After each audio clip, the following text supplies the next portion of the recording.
Welcome back to the Star Wars Show live at Star Wars Celebration Europe 2016 on StarWars.com.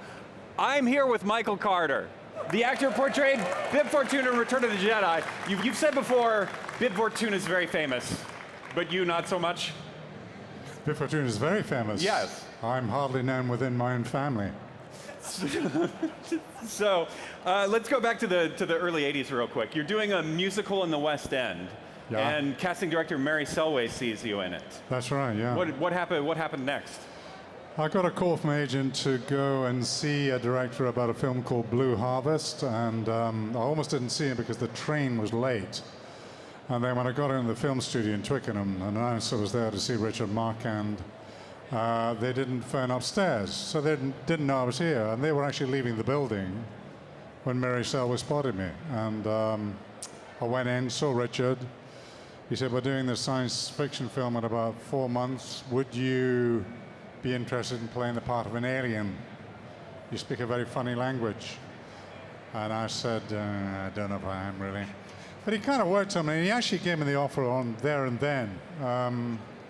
So I said, okay, I'll do it. And he then said, okay, now I can tell you what it is. It's the next Star Wars film. Okay, but you mustn't tell anyone. So I promised not to tell anyone. I went straight home and told my kids. And I told them, you mustn't tell anyone. How did they do with that? They just told everyone, you know. That was it. So that's how I got the job. I had no idea what I was letting myself in for that. Yeah. Yeah. And so you've got this speaking role in a Star Wars film. Yeah. At what point did you get the script and see that it was all in this other language? About a few days beforehand, about 3 or 4 days beforehand. And we only got a section of the script. Mm-hmm. So I had no idea what the film was about, really. None at all. And the script wasn't giving you any hints either? No, not at all. And each page was stamped. I mean, it was like, joining the CIA or something. So you had no idea what the hell was going on for the rest of the film. You just did your bit, and that was it. Out you went. So did you spend quite a bit of time with that script figuring out what it was that you were saying, or did they have translations for you? No. We kind of figured out what it meant, and as long as you could remember what it meant, you could speak the nonsense language, as it were, or Huttese, as it was called. It's very difficult to speak nonsense language. I've done some comedy sketches where people talk rubbish, talking sort of funny voices, and it's very difficult to remember. But once you'd worked out what it means, or once you devised what it meant, you could kind of partially remember it. But what you can't remember is the other actor's cues. So the other actor will be saying something like, what do you want? And you wouldn't know when he was finished. You would just be waiting to watch their mouth stop moving and then spit out your next line. Which couldn't have been easy with the contact lenses. No, I couldn't see a thing. 2 holes drilled in the middle of that tunnel vision. I kept walking into bits of the set. And eventually I would just stand still and people would begin to assume I was part of the set, and they'd lift me and move me around. It's all right. I heard an amusing thing about there being a board that was on the floor as a mark, since you couldn't see where the marks were. The first entrance, when the droids come down the big long corridor and Bib suddenly emerges and says, Diwanawanga. Yeah.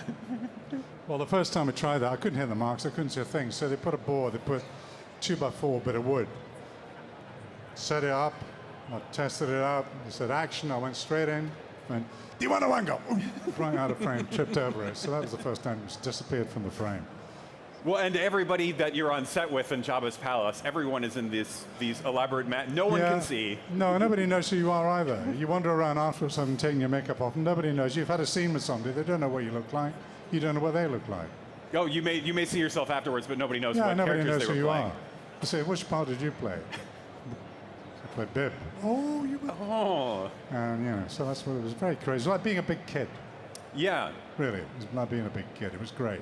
How was it with the teeth?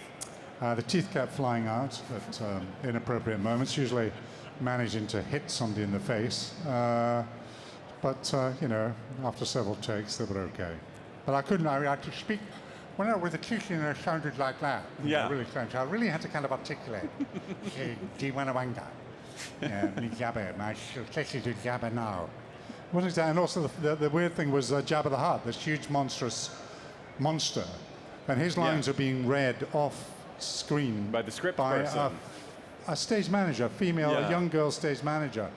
She was saying things like, those great creatures doing all this kind of authoritative stuff, and you'd hear, "It's an old Jedi mind trick," which wasn't exactly, you know, inspiring awe and fear in the other characters. But there we go. That's filmmaking for you. Michael, thank you so much for coming to the stage and Pleasure. sharing your stories with us. Let's hear it, everyone, for Michael Carter. Thank you.